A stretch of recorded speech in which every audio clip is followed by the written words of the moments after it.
know it's a bad title, but I'm giving it to myself as a gift. On a day nearly canceled by sunlight, when the entire hill is approaching the ideal of Virginia, brochured with goldenrod and loblolly, and I think at least have not woken up with a bloody knife in my hand. By then, having absently wandered 100 yards from the house, while still seated in this chair, with my eyes closed. It is a certain hill, the one I imagine when I hear the word hill. And if the apocalypse turns out to be a worldwide nervous breakdown, if our 5 billion minds collapse at once, well, I'd call that a surprise ending, and this hill would still be beautiful.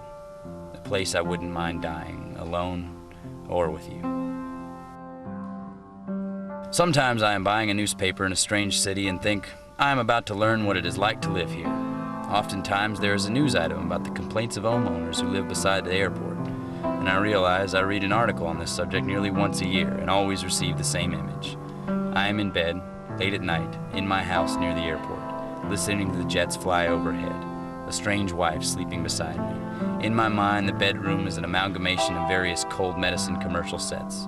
There's always a box of tissues on the nightstand. Today is the first day of Lent, and once again, I'm not really sure what it is. How many more years will I let pass before I take the trouble to ask someone? It reminds of this morning, where you were getting ready for work. I was sitting by the space heater, numbly watching you dress. And when you asked why I never wear a robe, I had so many good reasons I didn't know where to begin. There are things I've given up on, like recording funny answering machine messages.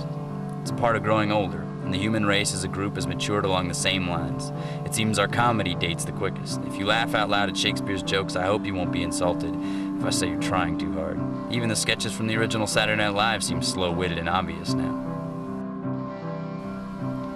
I walked out to the hill behind our house, which looks positively Alaskan today, and it would be easier to explain this if I had a picture to show you, but I was with our young dog, and he was running through the tall grass like running through the tall grass is all of life together, until a bird calls, or he finds a beer can, and that thing fills all the space in his head.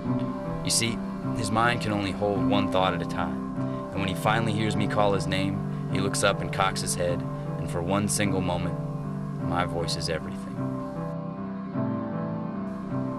Self-portrait at 28.